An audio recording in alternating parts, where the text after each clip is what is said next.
You are now listening to the Grio's Black Podcast Network, Black Culture Amplified.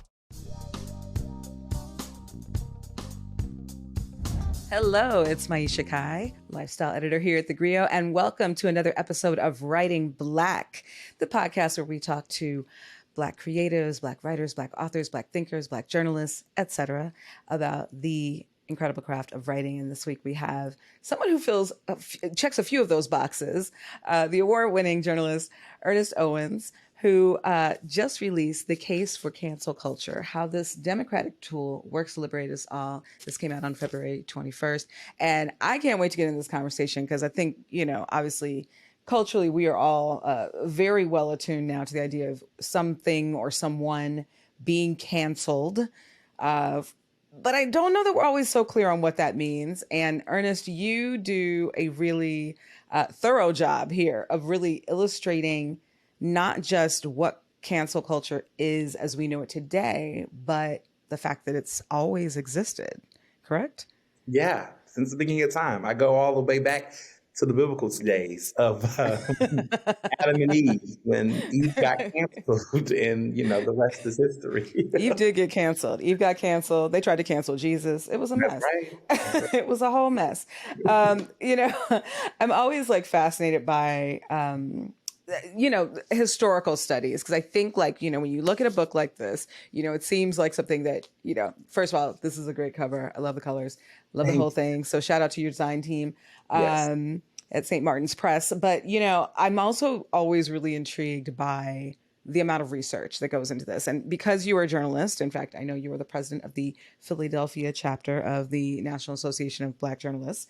Well, we like to just go by the Philadelphia Association. Oh, well, you know what? I like it. Yes. We were the first, actually. We predate the National Association of Black Journalists. Well, there's a history lesson in and of itself. And as journalists, obviously, we do a lot of research. We know, everything must be fact-based. Everything must be backed up. We have to, really go into the weeds with things. But in researching what cancel culture is, what it does, how it functions, where did you start with this and forming this thesis around cancel culture?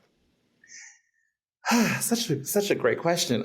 It really, for me, started with conversations. There were several different instances and conversations where I thought everyone was on the same page about cancel culture until I realized they weren't.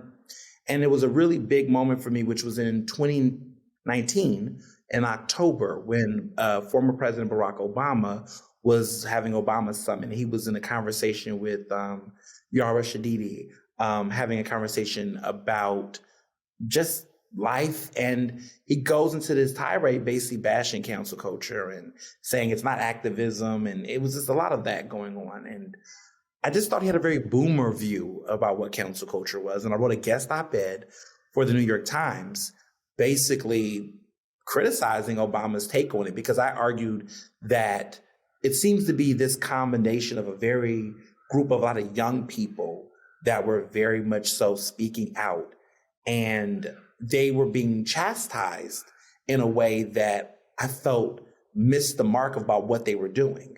That we saw older generations of people who were doing activism, and it just seemed like this group was now shaming younger voices.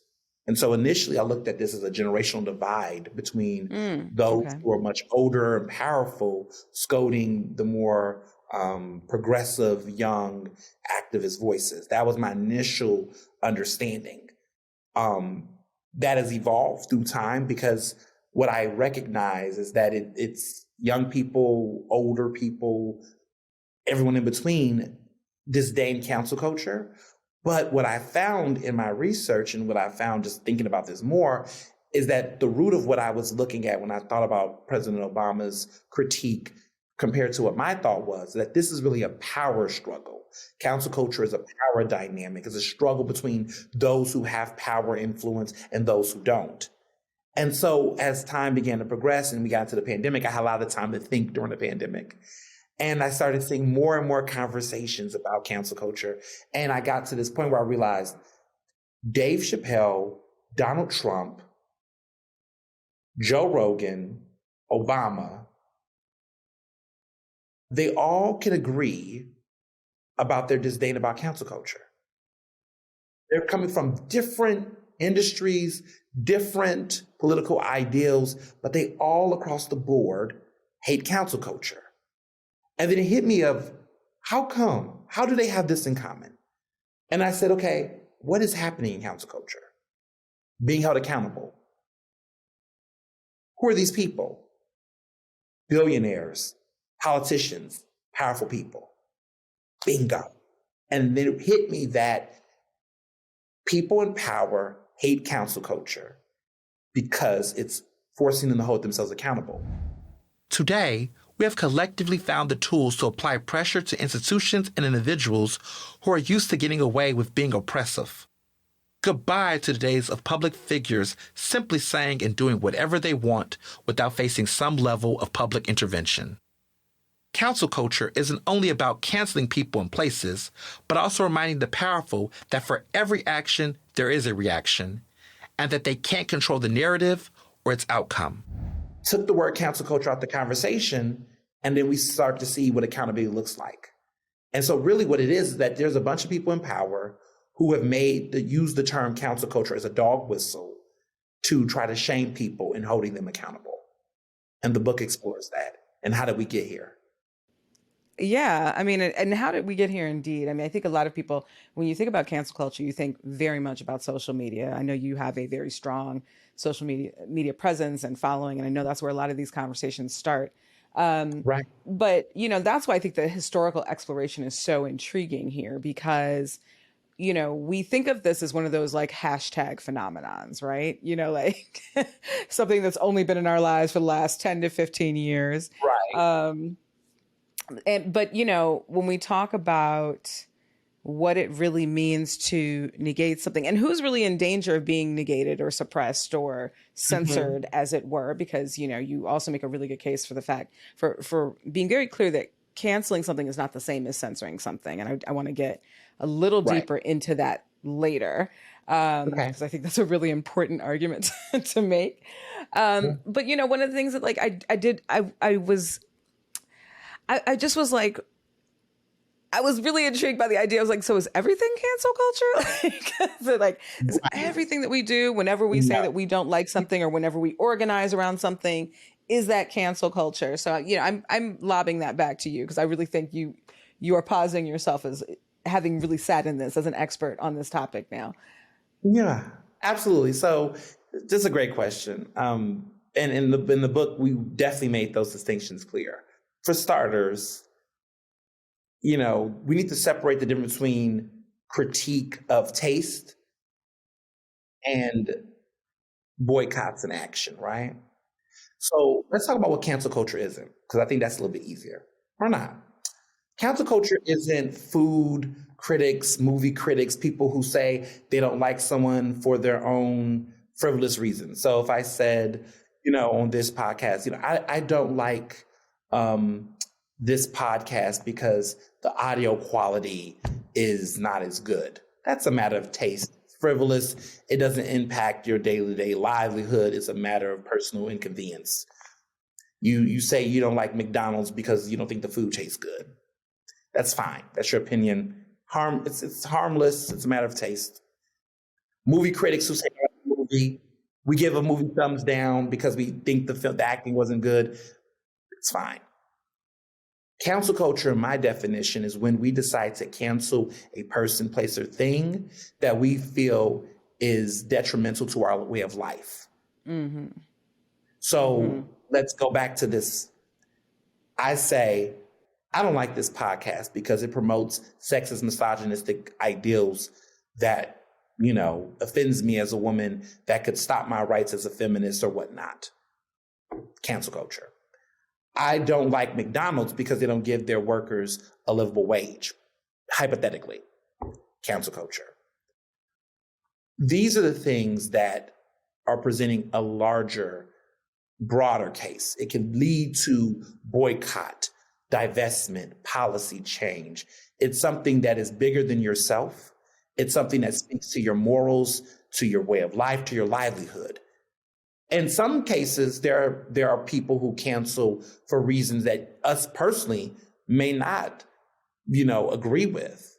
But the mere act of canceling is a tool. It's not a policy position. It's not a conservative thing. It's not a Republican thing. It's not a Black thing. It's not a white thing. It is a tool. And what we choose to do with that tool leads to the next steps. So I look at cancel culture as a tool when you think about a knife. For me, that knife is to help me cut my steak, because steak is one of my favorite foods. I love steak. But it can be weaponized. It can be weaponized to harm people or do something detrimental. So people can weaponize cancel culture in ways that can be harmful for us personally. But at the end of the day, my definition expresses that this is a tool. And it is, for some people, this is their way to express themselves in a democratic and civil way. Well, I want to get more into that and the good and the bad of cancel culture when we come right back. It's with subjective. More. It's subjective. It is. With more, we're going to come back with more Writing Black and more Ernest Owens in just a second. All right, we are back with Writing Black and Ernest Owens and his new book, The Case for Cancel Culture. Now, if you hang out in Black Twitter for any, length of time, you have gotten familiar with cancel culture, you may be familiar with Ernest Owens. He's got a pretty strong following. I highly suggest you follow him. It's always interesting. It's always thought-provoking. And whether or not you agree, it's always thought-provoking. And I think that that is always what the most interesting voices on social media are, right? They're not always just like the mouthpiece for your thoughts. They compel you to think about things a little deeper. This book got me thinking a little bit deeper. I don't know, it's so interesting being a member of the media and the role that we often play in, and it's tenuous. I don't actually like the media getting blamed for cancellations, as it were. I agree. mean, we definitely participate in we're part of part of the First Amendment. So but I think it trivializes what legitimate media does to say, oh, you're just out here canceling folks arbitrarily. Legitimate media is a very fact-based thing. And, we state the facts and we say this is what happened, right? Journalism does. That's what we do. Right? You're right. Journalism and media are different things now too, aren't they? I always say to people, all journalism is media, but not all media is journalism. You are correct, sir. You are correct. But, one of the things that I thought was so interesting about this, you talk about two things here. Well, first of all, you use one of my favorite words throughout this book, and I think it's so important. It is one of my favorite words because it is one of my favorite reminders to people that everything requires nuance, right? Everything should be looked at through a nuanced lens. Every conversation has nuance. And that, as we like to say, there are levels to this. Absolutely. And I think I said that in the book. I literally said there are levels to cancel. Exactly. There are levels to this. Absolutely. And so when we talk about cancel culture, one of the things I love that you just, you made this analogy to the knife right before the break. And I think it's a perfect one because when we talk about, it's right up there. Cancel culture has now become like the word woke or political correctness or CRT or, any number of things that on their face are thoughtful, movements or thought processes or what have you, but have been flattened very much by a predominantly conservative argument against anything that compels us to think further, right? To think deeper. And you lay this out in the book in a really interesting way where you talk about what it means when progressives cancel and what it means when conservatives cancel. That's right. And it's so interesting because you make the point that we as a society, part of our issue is that we live on this binary. So everything's so black or white. It's never like, we're lacking the nuance. And I'd love for you to dig into that a little bit for us, for people who have not had a chance to engage with the case for cancel culture yet. I would love for you to dig a little bit into the dangers of that binary and how it does kind of overlay this political lens, because people think of, conservatives have done a very good job of branding cancel culture a progressive thing, but you very much kind of defeat that argument in this book. And I would love for you to talk about just the binary that kind of endangers us all, I think, at every level. Yeah, absolutely. So in my book, I both sides cancel. Everyone cancels. Let's just start there. All of us cancel. Yes, we do. I mean, it's our way of life. I mean, we don't know how to not cancel, actually. But I think specifically, what's unique about progressives versus conservatives is that progressives counsel with this utilitarian sense of for the greater good. They're very much invested in this idea of how do we support the masses, or how do we create a more equitable, inclusive society? Like, it's all about expanding opportunities and rights for We often vote that way too. We don't just cancel that way. We vote that way. Yeah. And voting in that way is almost a similar type of Yeah, it is. situation. So that's important. Conservatives, however, and let me back up a little bit before I get into what drives that. Progressives are driven by this sense of equality, human rights, and that sense of equity and equality shapes the way that they go about their pursuit. Conservatives are coming from a place of they're driven by their faith. They're driven by this idea of reclaiming society in certain ways that suits their privileges. The way that they go about cancellation is they're driven by patriotism. And I'm talking about this in an American concept, but this can be seen in Europe and other places around the world. Yeah, there's a certain structure that they're afraid to have upended. Right. They're traditionalists. Yeah. They are traditionalists. They are really much not invested in dismantling rigid systems. They love the binaries. They love this. And they are fighting to maintain that. They don't want to expand it. They want to maintain what they feel is being taken from them. Mm-hmm. And that drives their cancel culture. But both sides cancel, absolutely. But the motives are different, and the way that they go about it is different, and what propels them is different. So, when you hear former President George W. Bush used to say, my faith, family, and friends, he uses that, those 3 Fs, his faith is strong. He always talks about how he's a God-fearing man. He talks about family values. That's what is the idea basis of what drives the conservative movement within cancel culture. But progressives don't necessarily lean on that. There's acknowledgement, of course. There's many progressives who, of course, have faith in some type of capacity, but they're not using that to drive it. They actually use it as a way to acknowledge inclusion. They'll say, look, what I believe in you don't have to believe what I believe in, but we can be together. There's a different type of mindset about expansion. And some people are triggered by that expansion because they think that the expansion of certain views, such as, LGBTQ rights, infringes upon their views on, same gender marriage under God. And conservatives feel like this is an infringement. Conservatives who argue that cancel culture is un-American ignore history altogether. It is literally the basis of our governing documents. The Constitution wouldn't exist without the defiance of colonists who resisted British tyranny. They don't see that as liberty for them. But the irony within this is that I find the hypocrisies within conservatives when it comes to cancel culture, which is basically you want to be in this society where you talk a lot about freedom. You talk a lot about, the Constitution and free speech. But a lot of what they do restricts those things for everybody. And so you have to ask the question, who is the freedom for? Who is the liberty for? And it's become very clear that it's become curtailed for the most privileged, powerful, whitest, straightest people. And it's, I wish I could say it wasn't that way, but that's what it is. That's what the research shows. That's what the historical record shows. And that's where cancel culture can, of course, become a tool for the rest of us. And I want to get into that in a second. We will be right back with more Ernest Owens and more Writing Black.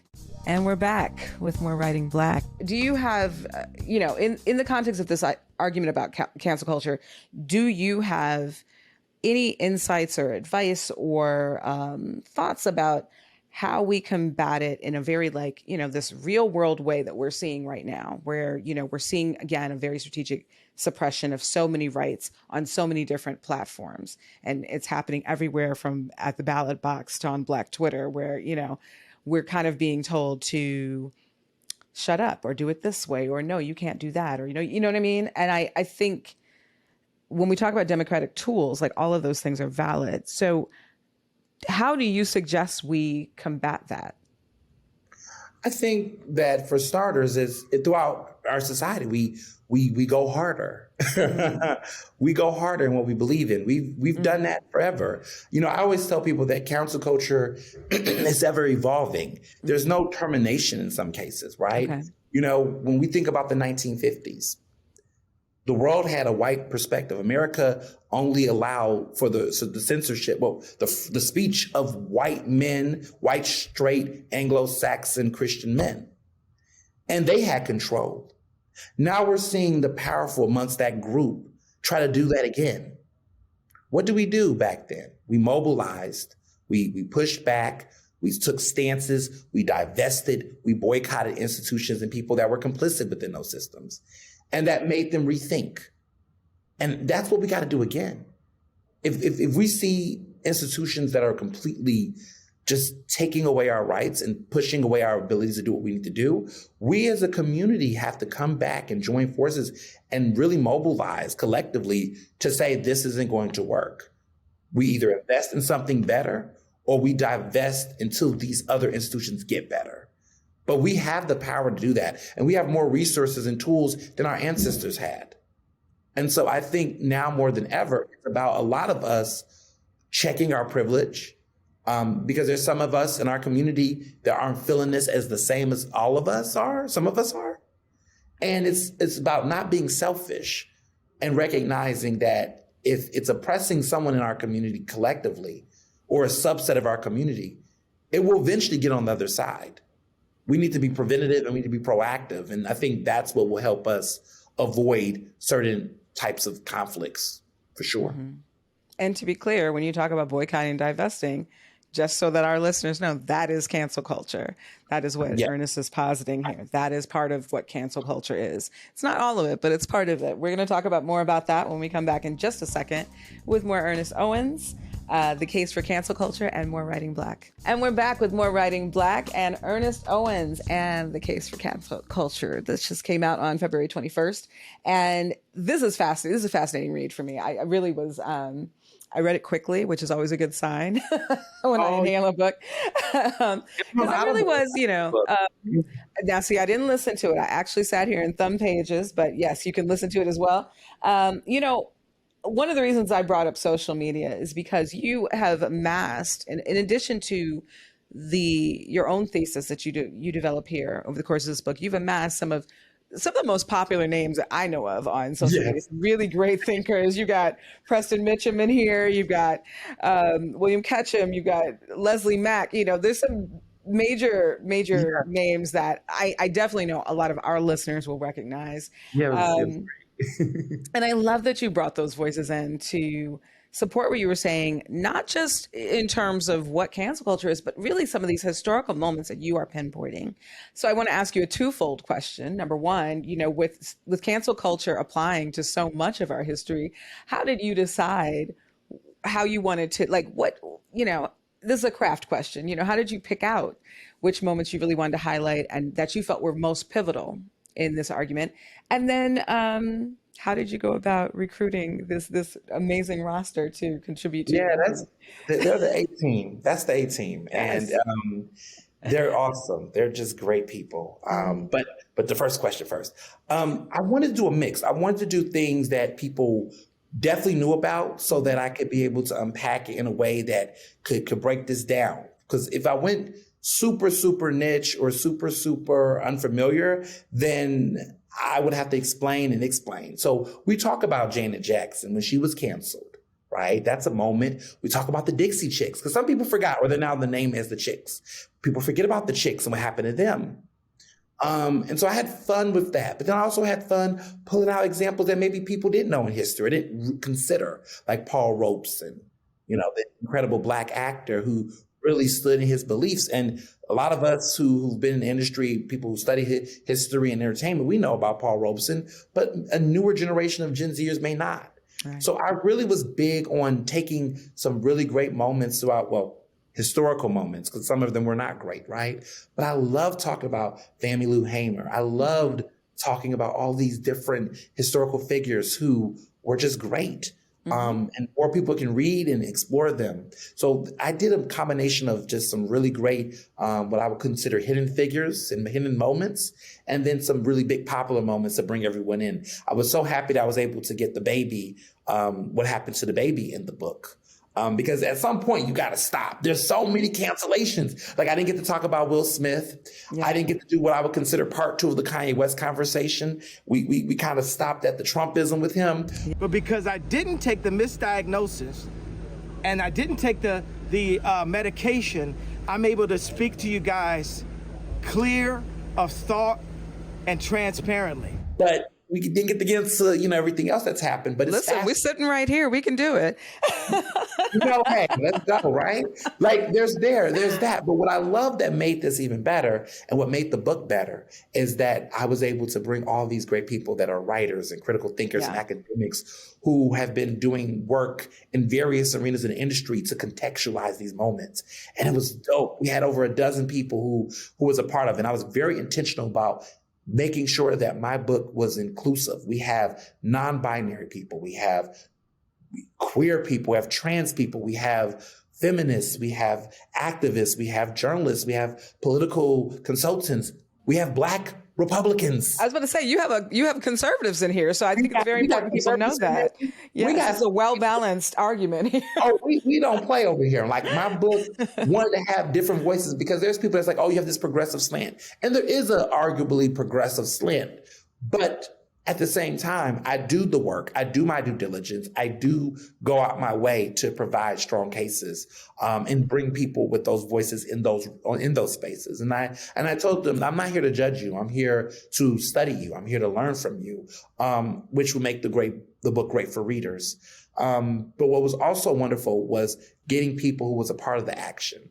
So one of the co-founders of the hashtag Mute R. Kelly movement is in my book. Yes. Annette Tisha Barnes. And that was a godsend. We were intentional with Mute R. Kelly. Make no mistake about that. This was a direct, targeted campaign against him. When I first was going about recruiting people, I got connected to her on social media. I'd already known Leslie Mack, and she's awesome. And I'm happy reading the book. But the Connect was powerful in the sense that I was like, I'm talking about your movement. I want to get it right. I want to explain to people that it's important that in these conversations that Black women in that space are noted in the book. There are some people that would have gone for a little bit more famous names, but I was like, I was more intentional. It was about intentionality. Yeah, what that movement did for not just his victims, but, I think women at large. I mean, I'm a Black girl who grew up on the South Side of Chicago and still lives there. This is a very I was born in Chicago. So there you go. I love that you had her in the book. I want to get a little bit more into that. We're going to do that in just a moment when we come back with more Writing Black. We are back with more Writing Black and our very joyful, super fun guest, Ernest Owens, who is so passionate about this topic, the case for cancel culture. Came out, this is so interesting to me that it came out during Black History Month. Yes. Black Twitter has definitely, and I think Black people, we are good at canceling somebody. We're good at we're also good at protecting people, which is interesting to me. One of the things I love, so you have this, you have these little bites at the top of your chapters. And in one of the final chapters, it says, current arguments against cancel culture are driven by fear, misunderstanding, and sometimes an intentional mischaracterization of how power works. And it's that last part that really stuck out to me because I'm really big on people being willfully oblivious. I'm like, now, you know why we don't like them. Like, why are you, we were just talking about R. Kelly. I'm like, come on now. Exactly. We still doing that. Right. We're still doing that in 2020. But, it's so interesting to me.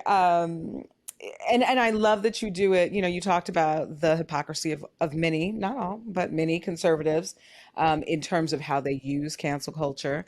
One of the things that, again, I thought it was so interesting that your book would come out on the 21st of February, which we all know is Black History Month, because, of course, they're trying to cancel Black history right now, right? Yeah. It was intentional. All of this was intentional. Like various aspects. Every aspect of this book was so intentional, everything about it. And it was important to me that this book came out in February during Black History Month. You know, the book was ready, I want to say, I think advanced copies went out August. Okay. You know, I think initially, you know, I had the idea of dropping it during the midterms, shake the table. And then I said, well, that just makes it more in the political conversation. And this book is bigger than the political conversation. I mean, there are political outlets who've reached out to me and I'm talking about the book, but they want to talk about it in the political context. But this is about our lives. This is about how we live. This is about our daily decisions. And I'm so happy to be on this podcast because we're talking about it as a lifestyle, because it's in our life. And I think so many people want to isolate like it's a hot button political issue. I'm like, no, it's that too, but it's also us as a people and as a community, especially as Black people, how we live our lives and how we make decisions. And how we wield this particular tool as you're presenting it to us, how we wield the tool. How we do it. And also, we've been doing it for our salvation forever. Absolutely. I think, you know, one of the things that really was striking to me is that in illustrating how we've been doing this forever, you know, when you have these, like, always find that inane phrase, you know, I'm not my ancestor. I'm like, no, your ancestors were way more strategic about this. Like, don't know why we do that. Don't know why people do that. Who told really that crazy. lie? Right. They, you know, people say that. I say, you don't know your ancestors. Right. Right. You don't know them.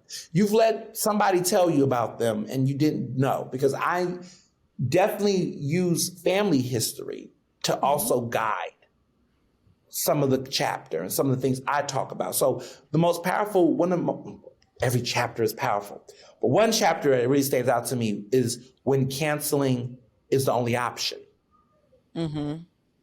And that's at the beginning, because I wanted to lay down that with Black people specifically, they always make Black women difficult, Black queer people difficult. They always think that when we decide to cancel specifically, that we're impulsive, that we just decide to turn up. But what they don't know is all the microaggressions, all the cuts, all the slights, all the doors in our face before we decide to break that ceiling. And this book really explains that people forget, especially with Black women, like when they went forward and said mute R. Kelly, it didn't just start with people ready to just boycott him. There was several conversations and soft pats and nods and references and reports. And decades. Yes. That didn't work. And so I hate when people say, why we had to do it like this? Why we putting our business on Front Street? Because when we tried to put it in non-Front Street, when we tried to put it in the room, in the house, and have the water cooler conversation, no one listened, no one cared. Yeah. And so that was really important for me writing this book, to acknowledge that this is a step-by-step. To your point earlier, there's levels to this. It's nuance. And we forget that sometimes in these conversations. I hope you are enjoying this conversation as much as I am. We'll be back in a minute with more Writing Black. All right, let's get back into it. Welcome back to Writing Black. Yeah, we do. I mean, you know, it's so interesting, even you know, again, on the levels, like one of the most recent conversations I saw, you know, we saw Chloe Bailey do a single with Chris Brown, right? I feel like things are not the same. Now I feel away. You know, after I saw her Instagram post days after this, I said, she gone, y'all. She gone. I said, she gone. It's so interesting because that, you know, I have such an interesting relationship to that story. I think, you know, I thought it was really, I think it was really fascinating. But one of the things, the arguments that inevitably comes up is like, y'all still talking about this? Yeah, like that was da, you know, that was this long ago and blah, blah, blah. But then I think it comes back to your conversation about, what does accountability look like? So what should it look like, I guess, is my question. Like, what would accountability look like in a framework where we wouldn't be raising our eyebrows at that kind of collaboration? You know what I mean? Absolutely. I think, one, we have to be honest and do more reading. Okay. Let's start there. Let's read.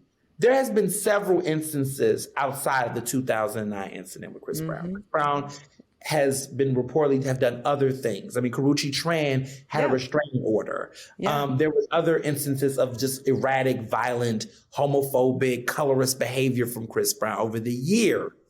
And so we need to acknowledge that reality. The second reality is that Chris Brown hasn't really been canceled in the way in which he's magnified it. There are some people who have definitely decided not to play his music. I don't really play Chris Brown music. If it comes on at a club or something, okay, but I'm not giving him any streams. I don't know the last time I've listened to a Chris Brown album since, oh my God, not no time soon. Maybe it's been a minute. It's been a while. And personally, that was my choice, right? I didn't care about all the other optics. But I think this is the difference between him and other people who have had similar issues. Chris Brown clearly is rewriting and doing revisionist history on his own. He's divorced himself from accountability. He's lying on his offenses. And that is the problem. So he said this incident happened when he was 17. No, Chris, he was actually 19. Let's just get the facts straight.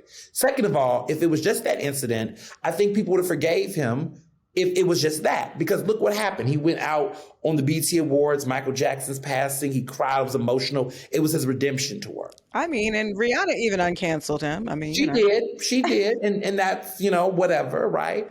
But in those regards, there was some sense of redemption there. Mm-hmm. But then you just saw year after year after year after year, more and more and more. And then it got to a sense that he felt like he had finished it, right? That he was on top of the world. He could be even more cocky and arrogant. And I think that is what turned people off even more from him, is because there's been no sense of remorse, no correction of behavior. I mean, is he going to therapy? Is he doing any of the work to do anything to address his own behavior? And so that is why people don't trust him. See, when people decide to keep a person canceled, it's because there's a sense of you don't trust the person. You don't believe the person. You feel like the person's antagonizing in some kind of way. That's how I feel about Dave Chappelle. I can't listen to anything from Dave Chappelle at this point because he's invested in continuing to double down on the insults, the cruelness, and the downright bigotry of his jokes. And I think that when you do things like that, you continuously create that type of problem. Same thing with Kanye West. It's consistent harm. And for people that say don't cancel him, maybe then if you don't want to cancel Kanye, how about you tell Kanye, take a step back? How about we say, Kanye, okay, if you don't want to go into exile, how about you go to rehab? How about you reflect? Take a hiatus. We see a lot of people in Hollywood, when they mess up, they take a hiatus. I have a lot of respect for Will Smith. Mm-hmm. Will Smith is a perfect example of somebody who he did something wrong. Mm-hmm. He acknowledged it. He took some steps back. He didn't get super defensive. I love that man. So cancel culture, as you say, I mean, as you're illustrating through your own words right now, cancel culture is not the end all be all. It is simply a call to accountability, and we are all welcome to be more accountable. And listen, as journalists who I know sometimes rely on hot takes, there are things that I wish I could. I'm like, oh, you know what? I do think I think my perspective has changed on that. I do think I would go back and do that differently. So I don't know anybody who doesn't have that moment. First of all, Black people are forgiving people. Yes, we are. Because we are so forgiving. So when people act like we cancel people, like, we are forgiving people. Yes. I want to say, when I think about it, there has been exonerations in history. I talk about it towards the end of my book. Perceptions changing. Monica Lewinsky, one of the best examples of someone who was canceled in a country that did not understand the limits of power and sex and age and manipulation and coercion and all of those elements that happens, right? You talk about Anita Hill and Anita Hill, Blasey Ford, and I love. Fun fact: I didn't think I added it in the book because I thought it was too salacious. My mother. I was born on October 12th, 1991. Okay. During the Anita Hill hearings. I'm not going to tell you how old I was on that date, but okay. Well, I have a fun fact back for you, because one of the reasons the Chris Brown argument always intrigues me is that the night that incident happened was my first Grammys. Fun fact, though, because this is somebody else you bring up in the book multiple times, the person who beat me in my category was Chrisette Michele. Wow. And you talk about Chrisette's cancellation as well after she sang for Trump. So, it's all connected, y'all. That's what we're saying. That's a moment. And I bet you in your mind, you would have never thought years later, here we are, like over 14, 15 years later. That's right. And life is, wow. Look at that. Life is strange and circular. Yes, and so it is. cancel culture always comes back around, but it's a tool we should all be using. I think this is a book that everybody should get into. I agree. It's really, and it's more fun than you think it's going to be. So listen, don't let the idea of the tool, deter you guys from reading. The case for cancel culture is real. We can be using it more effectively. We're really glad you're with us today, Ernest, on Writing Black. This was big fun. I knew it would be. Follow Ernest on Twitter for more provocative ideas on pop culture, politics, and beyond, but also get into the case for cancel culture. Thank you so much for joining us on Writing Black this week. Thank you so much. I'm so excited. And we're back with more Writing Black.